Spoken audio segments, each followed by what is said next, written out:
जलील साहब, मैं एक चीज कर लूं, वो जो शुभम की जो पत्नी है, उसने एक दो बहुत वाजिब सवाल उठाए हैं, और मुझे एक बहुत ही यंग लड़की, शायद वो दर्द में है इसलिए उसका वो ज्यादा सोच रही है, और वो ठीक बात भी सोच रही है। हम लोग, वो एक और चीज उसने उठाया है।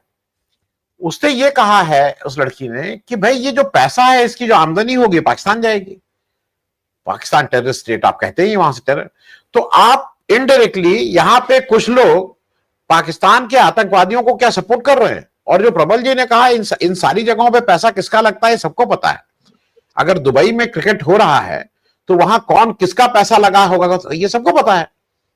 तो क्या भारत में कुछ लोग केवल इसलिए कि उनको पैसा मिल जाए, वो पाकिस्तान के टेरर ऑर्गेनाइजेशंस का क्या इनडायरेक्टली सपोर्ट है? वो लड़की ये आरोप लगा रही है।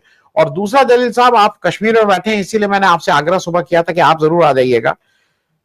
ये कहीं ना कहीं हमारी असंवेदनशीलता भी है। मतलब क्या मुंह आप दिखाएंगे कश्मीर में जाके? क्या किस मुंह से आप कहेंगे कि हम ऑपरेशन सिंदूर किए थे और फलाना किए थे, धमाका किए थे? जलील साहब जी।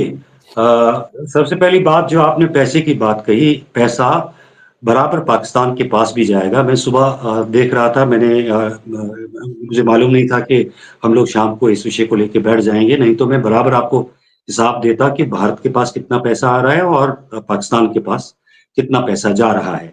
जैसा कि आप कह रहे हैं कि ये एक तरह से, हम जब हम फंडिंग की बात करते हैं, हवाला की बात करते हैं, I consider it the money that goes to Pakistan is equivalent to what we call funding for दूसरे तरह की जो गतिविधियां यहाँ हो रही हैं। और हवाला जो दूसरा एक लफ्ज है कि मिलिटेंटों को फंड करने के लिए हवाला के जरिए पैसे भेजे जाते हैं। खैर, ये तो हुई अमूमी सी बात, जो आजकल की सूरत हाल में जब हमारा जूते में चुभा हुआ है, हम इस तरह की बात करते हैं। लेकिन जो सबसे अहम बात है वो ये है कि जो यूफोरिया क्रिएट किया गया, जो सारी मतलब ऑपरेशन सिंदूर के बाद एक ऐसा माहौल तैयार किया गया कि देश की 140 करोड़ आबादी सरहदों पर जाने के लिए तैयार। और उसके बाद अंदर अंदर ये भी कहा जा रहा है, कुछ लोग तो कह रहे हैं, जो जानकार हैं, कह रहे हैं कि ट्रैक टू डिप्लोमेसी भी चल रही है। ट्रैक टू डिप्लोमेसी के दरवाजे कभी बंद नहीं हुए थे। तो कहने की बात यह है कि अभी जो प्रवक्ता थे मेरे से पहले, उन्होंने कहा कि पाकिस्तान ने एशिया कप में शिरकत करने से इनकार कर दिया। उनका जो बहाना था, उन्होंने सिक्योरिटी कंसर्न्स को लेके इनकार कर दिया, क्योंकि दोनों मुल्कों के लिए खेल बहुत ही अहम है, यहाँ भी और वहां भी। यहाँ दो चीज अहम है, यहाँ वोट बैंक पॉलिटिक्स भी अहम है और खेल भी अहम है, और खेल में जो पैसा है वो भी अहम है। और सारा जो जब जब जब जब इस तरह की बातें आती हैं, जब हम लोगों के शहीद होने की बात करते हैं या हमारे नुकसानात की बात करते हैं, तो उस वक्त अगर कोई ऐसा मैदान है जहां पे पैसा आने की उम्मीद हो, खासकर क्रिकेट, ये कभी नहीं रुका है। अभी देखें आप, जब जब से ये टूर्नामेंट शुरू शुरू हो गया, कई खिलाड़ियों ने कहा था कि हम नहीं खेलेंगे, लेकिन बाद में वो भी टूट गए। तो इस तरह की चीजें जो हैं, इसके लिए भी एक तरह की डिप्लोमेसी इस्तेमाल होती है। अगर कोई टीम में से कोई खिलाड़ी के का ज़मीर जागे और खेलने से इनकार करे कहीं न कहीं, और किसी न किसी तरह उसको दोबारा से तैयार किया जाता है इसके लिए, क्योंकि इसमें पैसा है। दूसरा, जो इन्होंने बात की सट्टेबाज की, मैं आई एग्री विद हिम। ये जो खेल है, ये जुए का खेल बन गया और बड़े पैमाने का जुआ खेला जाता है इसके ज़रिए।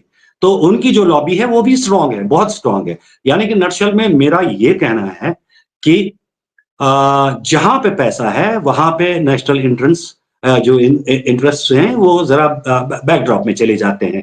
लेकिन लोगों को जो घुट्टी पिलानी है वो घुट्टी टाइम पे पिलाई जाती है, और एक ब्लेसिंग इन डिसगाइज। अगर हमारे लोग मरते हैं तो कई मैं आपको बताने की जरूरत नहीं है, लेकिन कई आपने जो देखा, पुलवामा देखा, और भी कई बातें हुई। सिर्फ पठानकोट का एक मामला था जब दोस्ती हुई और वहां के लोग, आईएसआई के लोग यहाँ तक पहुंचे। उसके बाद जब भी ऐसी कोई वारदात होती है तो उसमें से मिल्क करने की कोशिश की जाती है, पॉलिटिकल डिविडेंड्स।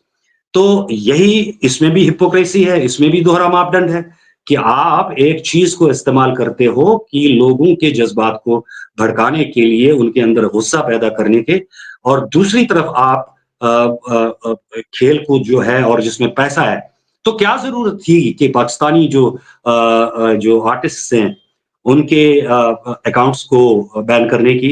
क्या ज़रूरत थी कि पाकिस्तानी आर्टिस्ट अगर वहाँ से आते हैं और यहाँ परफ़ॉर्म करते थे, उनको बंद करने की क्या ज़रूरत थी कि दिलजीत दोसांझ की फ़िल्म जो ऑपरेशन सिंदूर या पहलगाम वाक़ये से बहुत पहले शूट हुई थी और शायद तैयार भी हुई थी, जिसमें पाकिस्तानी अदाकारा काम कर रही है, उसको इंडिया में बैन कर दिया गया। ये क्या कर रहे हो आप? मैंने अभी देखा एक वीडियो सुबह देखा, कहीं किसी फंक्शन का था, जहाँ पे बहुत सारे बच्चे थे और बीजेपी के एक सांसद हैं, शायद राज्यसभा में हैं, उनका नाम है सिन्हा साहब नाम है, पूरा नाम मुझे याद है, भूल गया हूँ, लेकिन प्रोफ़ेसर हैं कहीं।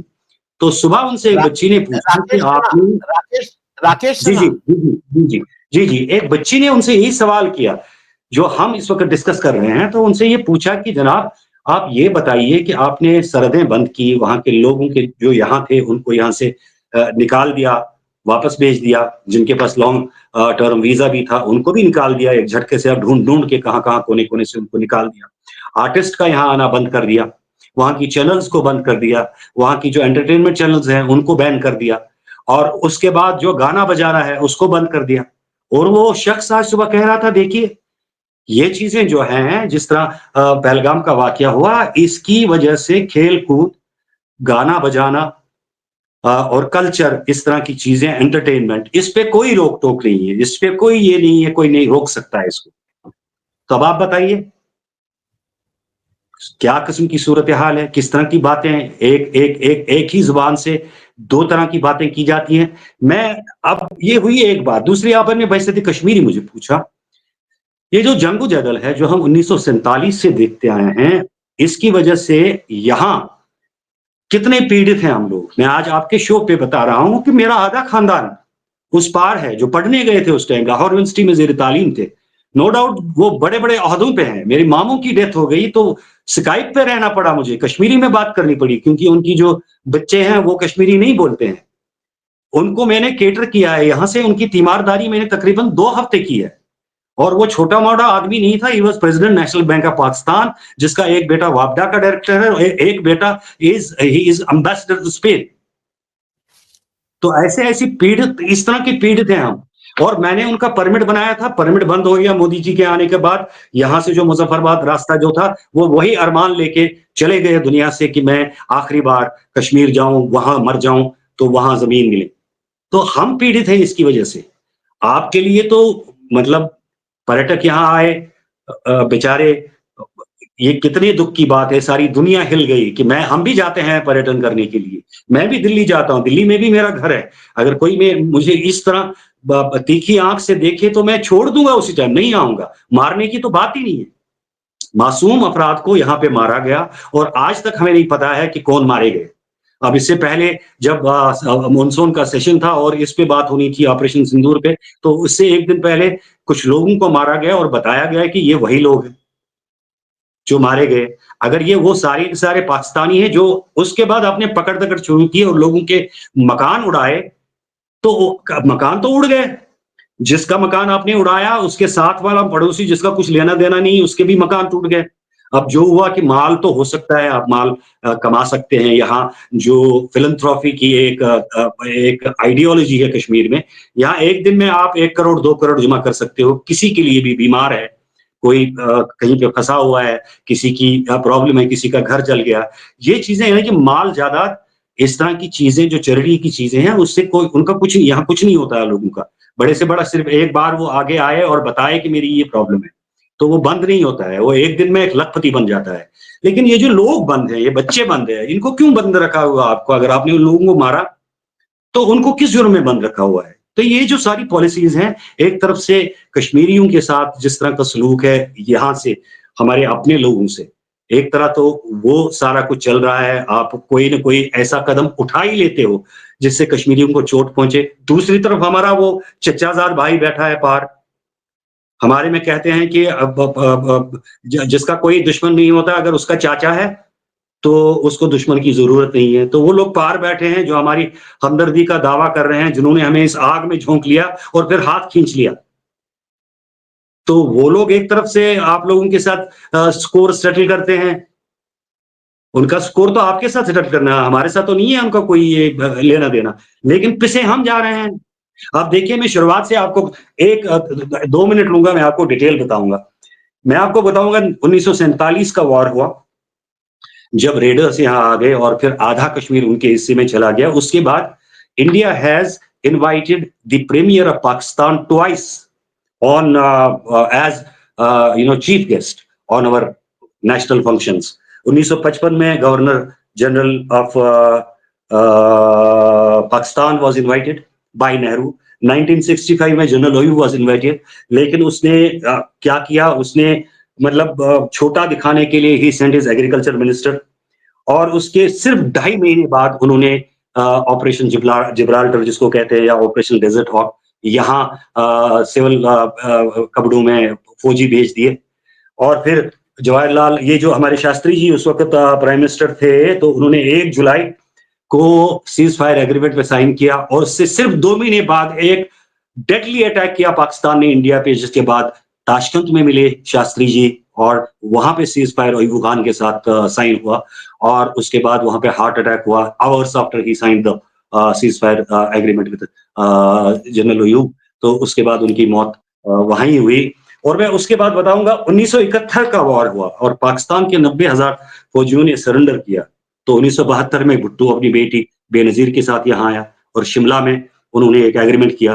क्योंकि ये मैं इसलिए बता रहा हूं कि जो राइट माइंडेड पीपल होते हैं वो आपदा में सही अवसर ढूंढते हैं। अगर हालात कितने भी खराब हों, अगर उसको मजीद खराब किया जाए तो उसका कोई हल नहीं निकलता है।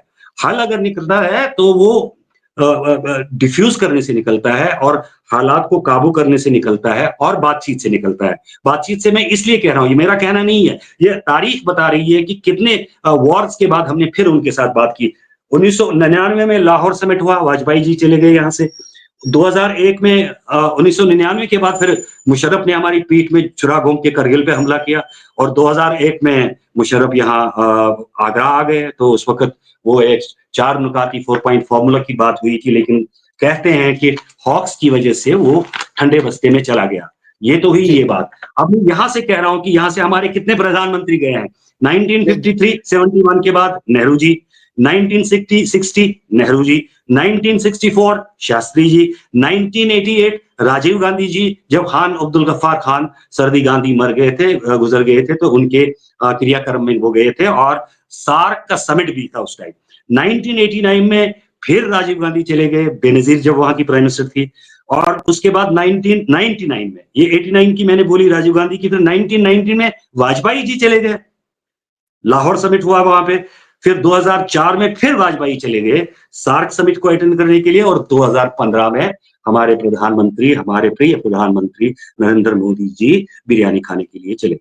और उससे पहले भी उन्होंने नवाज शरीफ को यहाँ अपने जो उनका वोट टेकिंग सेरेमनी है उस पर बुलाया था। मैं ये नहीं कह रहा हूं कि आपको बातचीत करनी है, फिर वही नुस्खा आजमाना है, लेकिन बात यह है कि आप अगर एक तरफ से सब दरवाजे बंद किए हुए हैं, जो शायद सही भी हो सकता है, लेकिन दूसरे दरवाजे उसके साथ जो जैली दरवाजे खुलते हैं पीपल्स टू पीपल्स कॉन्टैक्ट के, उनको बंद कर दिया है। क्योंकि लोग ही फैसला करते हैं, सरकारें फैसला नहीं करती हैं। सरकार का कोई भी पॉलिसी हो सकती है, हम ये नहीं कह सकते हैं हम जंग चाहते हैं, या वहां के लोग जो आम शहरी हैं उनको भी तकलीफ होती है। जब सैलाब आई, सैलाब ने सरहदें तोड़ दी, वहां वो खुद साथ में बंद बांध रहे हैं दोनों मुल्कों के लोग। वहां से जो यहाँ के मवेशी गए हैं वो लेके आ रहे हैं बोट्स में उनको वापस। तो लोग अमन चाहते हैं, लोग, कोई यहाँ के लोग या वहां के लोग, जो आम लोग हैं वो अमन चाहते हैं। लेकिन अगर आपने यूफोरिया क्रिएट किया, क्योंकि पाकिस्तान को हरकतें करनी है ऐसी, और उसके बाद जो हमारा जवाब होता है वो भी ऑपरेशन सिंदूर की सूरत में बहुत ही, मैं कहता हूं, बढ़िया जवाब था। लेकिन उसके बाद कहीं ना कहीं आपने यूफोरिया क्रिएट करने की कोशिश की और फ्रेंजी क्रिएट करने की कोशिश की, ताकि जो वोट बैंक पॉलिटिक्स है उसको मजीद कंसोलिडेट किया जाए। चले वो जी, भी ठीक है, ठीक वो भी ठीक है। फिर है। क्रिकेट क्यों? क्रिकेट क्यों?